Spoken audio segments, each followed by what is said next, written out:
오늘은 사도행전 2장 17절부터 21절까지 성령에 대해서 말씀을 나눠보고자 합니다. 오늘은 설교 원고를 여러분에게 나눠드렸습니다. 아주 중요한 내용들이 많이 들어있기 때문에 원고도 쭉 보면서 같이 보도록 하겠습니다. 하나님이 말씀하시기를 말세 내가 내 영을 모든 육체에 부어주리니. 말세가 두 가지 종류가 있습니다. 한 가지는 성령이 임재했던 초대교회, 그러니까 지금으로부터 2014년 전이죠. 그때 성령께서 임재하셨기 때문에 그때를 말세라. 왜냐하면 말세가 되면 성령께서 육지에 부어주겠다라고 되어 있기 때문에 그때가 기본적인 말세를 합니다. 그리고 마지막 시대, 세상에 종말이 오는 세상이라는 이와 같은 관점에서는 말세가 언제냐면 다니엘 12장 4절에 되어 있는 때가 말세라라고 볼 수 있습니다. 자, 같이 한 목소리로 읽도록 하겠습니다. 시작. 다니엘아, 마지막 때까지 이 말을 간수하고 이 글을 봉함하라.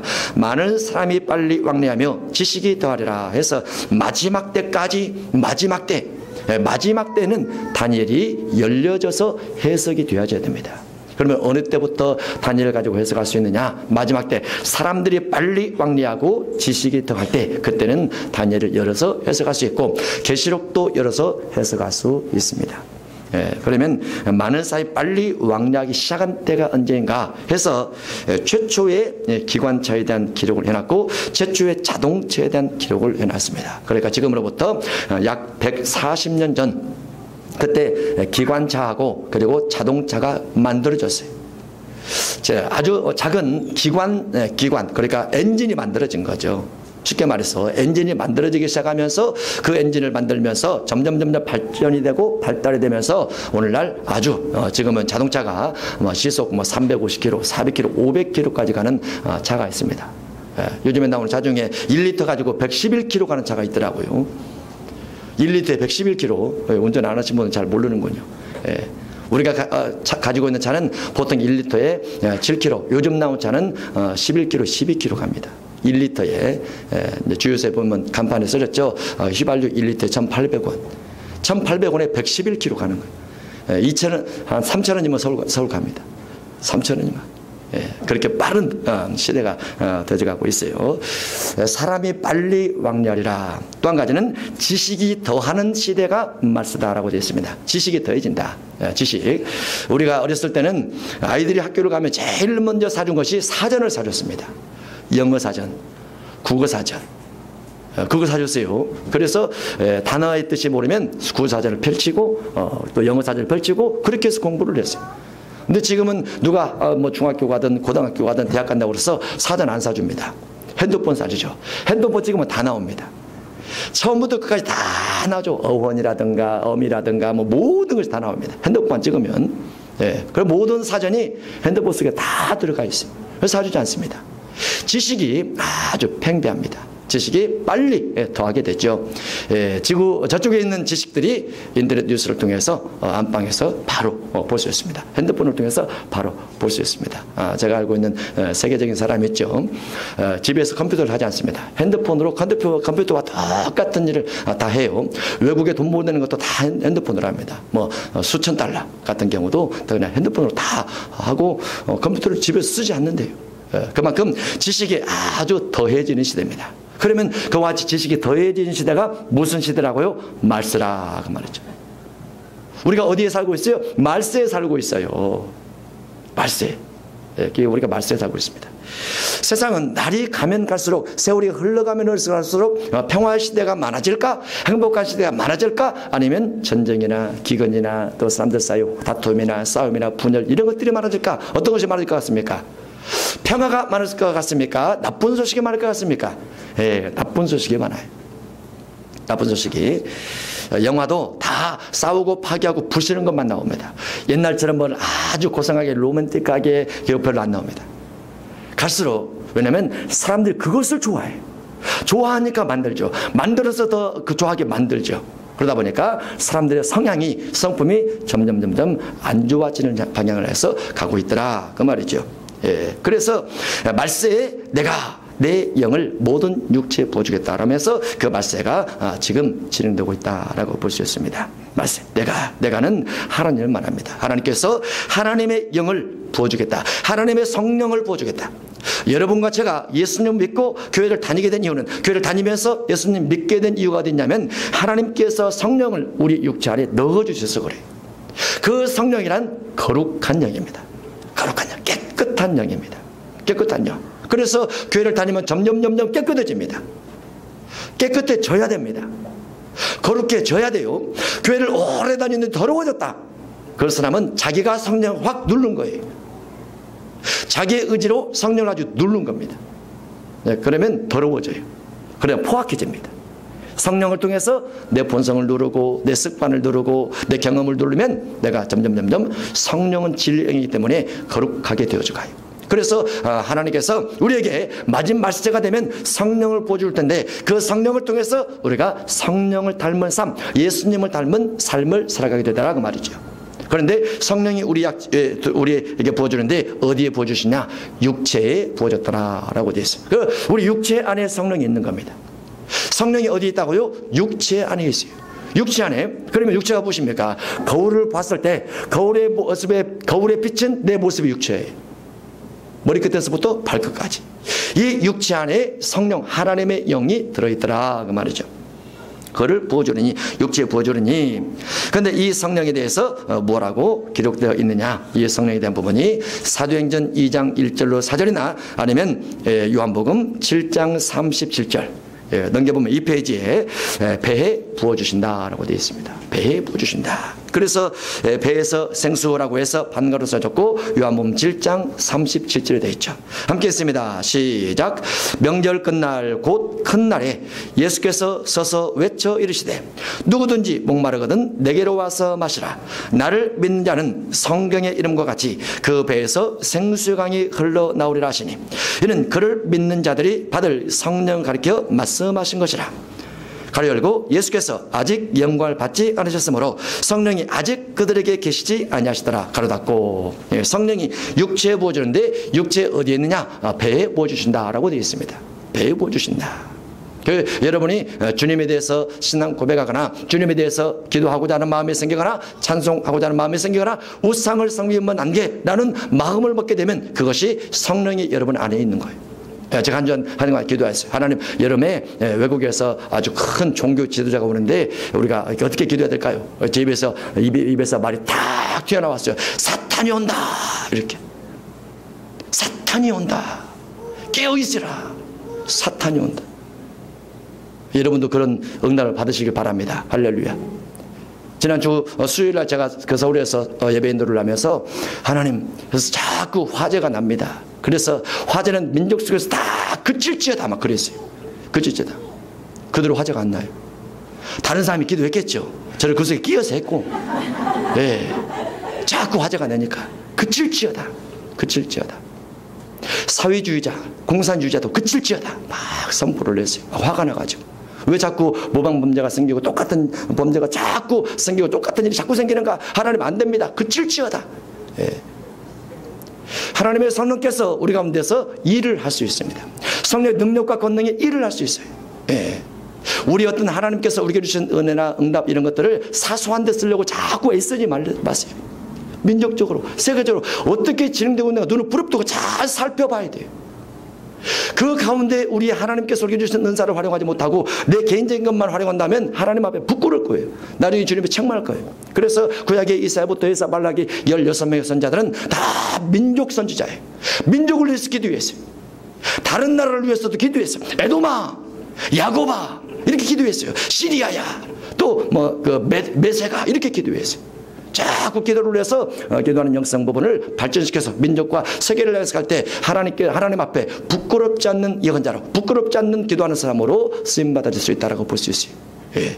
하나님께서 우리에게 성령을 부어주시는데 육체에 부어주셔서 우리 육체 안에 성령이 일하게 하십니다. 여러분 안에서도 성령이 자꾸 일하게 하시고 일하려고 하시고 막 그러십니다. 예. 그분께 여러분의 인생을 자꾸 맡기면 그분이 여러분을 걸어갈 줄로 믿습니다. 너희의 자녀들은 예언할 것이요. 예, 성령 받게 되면 성령을 통해서 예언하리라 라고 되어 있습니다. 성령 받게 되면 성령을 통해서 예언하리라. 그런데 관주가 한 구절 되어 있습니다. 고전 14장 31절입니다. 시작. 너희는 다 모든 사람으로 배우게 하고 모든 사람으로 권면을 받게 하기 위하여 하나씩 하나씩 예언할 수 있느니라. 예언은 특별한 사람의 것이 아니고 누구나 다 할 수 있는 것이다. 누구나 다 할 수 있는 것이다. 다만 예언은 반드시 검증이 필요합니다. 맞았나? 틀렸나? 틀릴 수 있습니다. 틀릴 수 있어요. 물론 맞을 수 있죠. 근데 하나님은 우리 속에 육체 안에 성령이 오시다 보니까 내 육체 안에 있는 육신적 소욕, 육신적 본능, 육신적 정욕, 육신적 자랑적인 부분 때문에 내 안에 계신 성령이 무언가 나를 통해서 기도하려 할 때 이것이 섞여 나와서 자꾸 틀릴 수 있어요.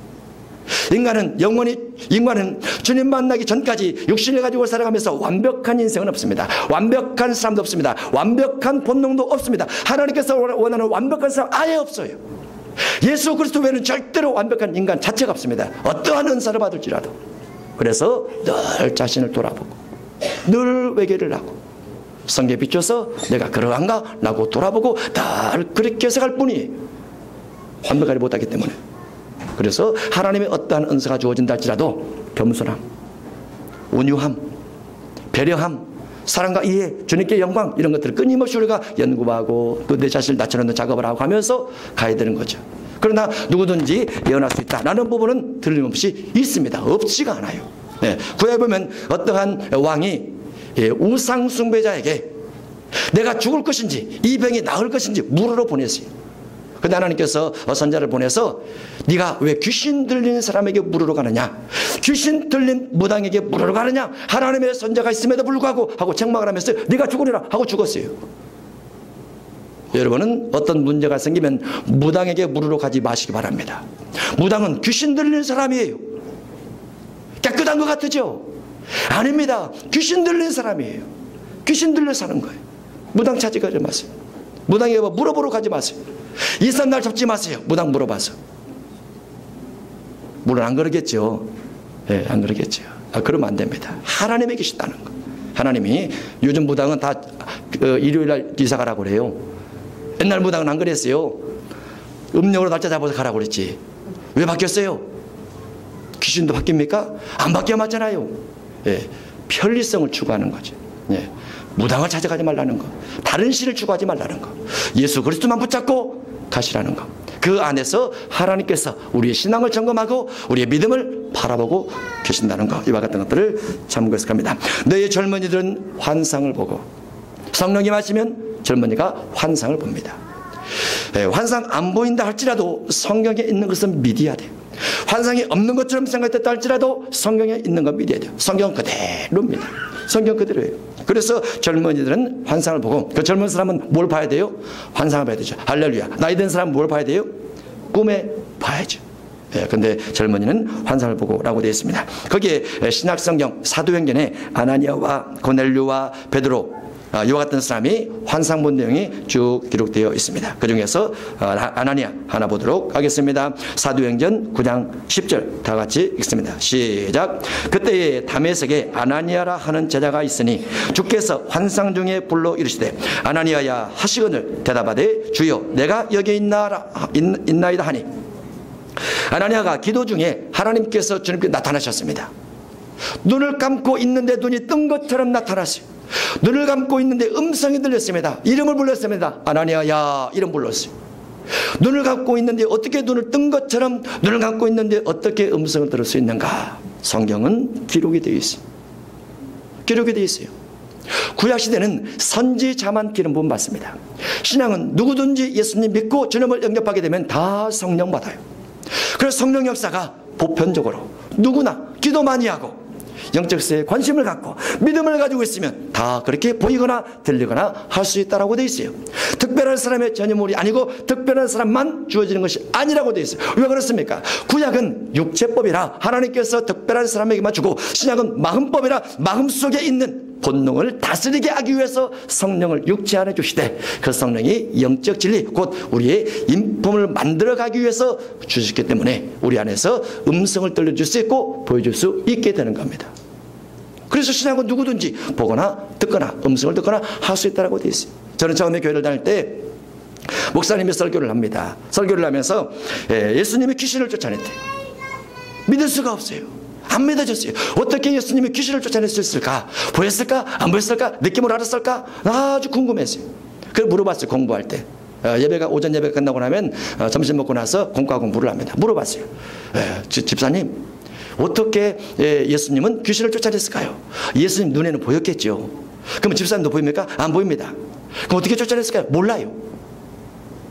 저도 그때는 아무것도 보이거나 듣기거나 느끼거나 아무것도 없었어요. 근데 궁금했어요. 아주 많이 궁금했어요. 어떻게 보일까? 어떻게 생겼을까? 어떤 느낌을 들려줄까? 어떠한 음성을 들려줄까? 도전하고 또 도전하고 기도하고 또 기도하고 하면서 하나씩 보여주기 시작했어요. 예. 보이는 세계는 보이지 않는 세계의 지배를 받습니다. 그리고 보이지 않는 세계의 강력한 힘이 보이는 세계를 끌어가기 때문에 그래서 우리가 영성을 취하려고 하고 영성을 체험하려고 하고 영성을 깨달으려고 하고 막 그러는 거죠. 힘으로 얻기 위해서. 근데 아나니아가 기도하는 중에 하나님께서 그에게 환상을 보여주시고 그게 음성을 아나니아야 아나니아라 불렀습니다. 그리고 아나니아가 대답하게 되죠. 여러분들 기도를 많이 하셔서 주님의 음성을 들으시기 바랍니다. 음성 듣는 것이 특별한 건 아니라는 거, 특별한 사람도 아니라는 거, 나만 보거나 듣는 거 아니라는 거, 절대로 그것 때문에 자랑하거나 또 다른 사람 앞에 의시하거나 그래서는 절대로 안 된다는 거 명심히 마시고. 그러나 하나님은 살아계시고 성령도 지금도 살아계시기 때문에 이와 같은 일들이 지금도 진행될 수 있다라고 볼 수 있습니다. 고넬료도 음성을 들었고 환상을 봤고 베드로도 음성을 들었고 환상을 보았습니다. 올라가실 때도 똑같이 이런 모습이 있다라고 볼 수 있습니다. 너희의 늙은이들은 꿈을 꾸리라 해서 나이 드신 분들은 꿈을 꾸리라 라고 이렇게 표현되어 있습니다. 18절입니다. 그때 내가 내 영을 내 남종과 여종들에게 부어주느니 그들이 예언할 것이요 또 내가 위로 하늘에서는 기사를 아래로 땅에서는 징조를 베풀느니 곧 피와 불과 연기로다 해서 하나님의 성령이 임재하시고 나서 성령 임재 끝부분에 무엇이 기록됐냐면 하늘과 땅에서 징조들이 있으리라 라고 되어 있습니다. 징조들이 있으리라. 징조가 무엇입니까? 징조. 제가 어렸을 때는 땅에 수분이 차면 땅이 이렇게 갈라집니다. 그래서 땅이 물렁물렁해요. 그래서 거기를 밟으면서 혹시 이것이 지진이 날 것이 아닌가 이렇게 생각을 했어요. 우리가 옆에 길 공사를 하면서 위에서 그 아래 전신주를 심으면서 이렇게 땅을 조금 파면 한 10cm 파도 물이 납니다.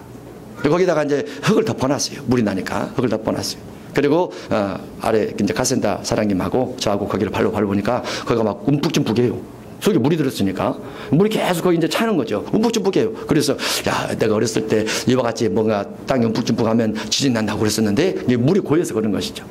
물이 고여서 하늘에서 땅에서 징조가 주어질 것이다. 징조가 주어질 것이다. 이 징조가 아무것도 아닌 단어인 것 같지만은 아주 신중히 얘기해야 될 것이 말세가 되면 이와 같은 징조가 먼저 주어지고 징조가 주어진 다음에 환란이 오고 환란 다음에 큰날란이 오고 큰날란 다음에 예수님의 재림이 있습니다. 이게 연결되어 있어요.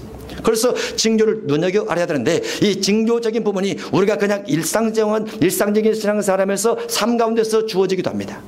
신앙은 멀리 떨어져 있는 것이 아니에요. 우리가 눈으로 보는 해가 있습니다. 눈으로 보는 달이 있습니다. 눈으로 보는 별이 있습니다. 그리고 바닷가도 있죠. 바다도 있어요. 예, 바닷가에 사는 사람들에게 물어보니까 바다가 한 번씩 운다는 말을 해요. 그런 말 들어봤습니까? 바다가 한 번씩 운대요. 바다가 쩍쩍 갈라지는 소리를 낸대요. 뭐 제가 예전에 그런 말 했죠. 바닷물을 떠받치고 있는 그 아래 땅은 대단히 힘이 셀 것이다. 이렇게 생각을 했어요. 근데 그 흙 같은 경우도 사실 먼지에 불과합니다. 뻘이죠. 먼지가 쌓여서 강력한 힘을 발휘하고 위에 있는 바닷물에 그 엄청난 무기를 들고 있어요. 그럴 때 하나님께서는 이야기가 가가 들고 있는 것이 아니고 내가 들고 있는 것이다. 성령께서 힘을 주어서 받치고 있는 것이지 그렇지 않으면 그 엄청난 바닷물을 어떻게 흙이 받치고 있겠느냐 그러시더라고요. 하나님이 들고 있다고 그러시면서 어쨌든 하나님께서 하늘과 땅에서 징조를 베풀 것인데 그 징조 중에 하나가 무엇입니까? 여기에 보면 피와 불과 연기로다 라고 되어 있어요. 하늘에 피와 불과 연기로다. 자, 징조 누가복음 21장 25절 한 구절 26절까지 읽도록 하겠습니다. 시작. 1월 성신에는 징조가 있겠고 땅에서는 민족들이 바다와 파도의 성난 수로로 인하여 혼란 중에 곤고하리라.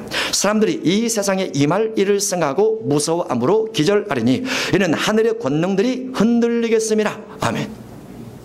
이게 징조입니다. 징조가 무엇입니까? 1월 성신입니다. 해와 달과 별들 속에 징조가 주어지겠다고 말이죠. 땅에서는 민족들이 바다와 파도의 성난 소리로 인하여 혼란한 중에 곤고하리라. 바다와 파도가 화가 났더라. 바다와 파도가 화가 났다. 바다가 화난 거 봤습니까? 우리가 예를 들어 태풍이 불면 바다가 화났다 이렇게 말하지 않습니다. 그건 태풍인 거죠. 태풍인데 바다와 파도가 화가 났는데 그 화난 소리를 듣고 사람들이 고민이 많아졌더라. 곤고하리니. 고민입니다. 그 다음 구절을 보십니까? 사람들이 세상에 임할 일을 생각하고 무서워함으로 뭐하리니? 기절하리니. 세상에 임할 일이 있을 걸 생각해서 기절하리니. 바다가 저렇게 울면 파도가 저렇게 친다고 하면 이제 이 땅에 쓰나미 현상을 통해서 얼마나 많은 재앙이 생길 것인가에 대해서 고민하다가 기절해버리겠다고 말이죠. 아직 바다와 파도를 통해서 주어진 결과가 주어지지 않았음에도 불구하고 듣기만 해도 기절해버리겠다. 그런 시대가 언제라고요? 말세예요. 우리가 어느 시대에 살고 있다고요? 말세 한 부분에 살고 있어요. 말세 한 부분에. 그래서 신앙에 깨어 있어야 된다. 그 말은 깨어 있어야 된다. 어떤 분이 메일을 보내왔어요. 하늘에서 나팔 부는 소리가 들렸다고. 지난번에 말씀드렸죠? 그 들려봤어요. 진짜 나팔 부는 것 같아요. 그것이 10여 분 이상. 그래서 아르존나 목사님하고 연결이 돼서 물어봤어요. 어떠냐고. 거기서 이런 소리가 들렸다고 하는데 그 목사님이 성도들 중에 그 소리 들은 사람이 있답니다. 여기저기서 자꾸 소리가 들려오고 있습니다. 그리고 중국에서도 그 소리가 들렸대요. 중국에서도. 하늘에서 이상한 소리가 10여 분 이상, 20분 이상 쫙 들렸대요. 왜 그런 소리가 날까? 저는 그 방송국에 빗발친 전화를 하고 이게 무슨 소리입니까? 네. 그런 현상이 말세에 주어질 수 있다고 되어 있어요. 세상에 임할 일들이 생길 수 있다고 생각을 했어요. 성경에 기록되어 있어요. 그래서 우리가 말세를 맞이하는 신앙인으로서 신앙적 자세를 잘 간직해야 돼요. 순식간에 모든 일들은 주어질 수 있습니다. 준비치 않는 사람은 순식간이요, 준비한 사람은 미리 대비해서 도둑이 올 것을 대비해서 도망갈 준비, 방비할 준비를 하는 지혜로운 사람이에요. 이렇게 볼 수 있죠. 그런데 누가복음 21장 25절에 있는 혼란 중에 곤고하고 사람이 무서움으로 기절하리라는 이와 같은 부분들이 계시록 9장과 계시록 또 9장 2절, 그 계시록 9장 17절 두 군데 정확하게 기록이 되어 있습니다. 정확하게. 그 중에서 계시록 9장 17절을 함께 읽도록 하겠습니다. 시작. 이 같은 환상 가운데 그 말들과 그 이후에 탄 자들을 보니 불빛과 자줏빛과 유황빛 오심경이 있고 또 말들의 머리는 사자 머리 같고 그 입에서는 불과 연기와 유황이 나오더라. 이 세 재앙 곧 자기들의 입에서 나오는 불과 연기와 유황으로 말미암아 사람 3분의 1이 죽임을 당하니라 라고 해서 사람 3분의 1이 죽임을 당하는 사건이 기록됐습니다. 그런데 무엇로 죽임을 당합니까? 불과 연기와 유황입니다. 불과 연기와 유황. 유황은 무슨 색입니까? 붉은색이지요. 그래서 말세에 주어질 현상 중에 징조가 주어지게 되고 피와 불과 연기 기둥이 나오는 그 같은 부분이 계시록 9장에 기록되고 계시록 9장에 기록된 이 부분이 학자들이 말하기를 3차 대전이다 이렇게 말을 합니다. 그런데 3차 대전 주어진 현상이 사람 3분의 1이 죽더라라고 되어 있어요. 3분의 1이 죽더라. 그래서 마지막 시대를 살아가는 사람은 깨어 있어야 된다는 거죠. 기도해야 된다는 거죠. 신앙관리를 잘해야 된다는 거죠. 전도하며 살아야 된다는 거죠. 영혼을 살리기 위해서 최소한 내 가족의 영혼을 살리기 위해서 몸부림치면서 나아가야 된다는 거죠. 사랑하고 배려하고 이해를 하면서 용서하면서 그렇게. 그래야 그 마지막 시대에 우리의 신앙이 하나님 앞에 바로 세움받을 수 있다라고 볼 수 있습니다.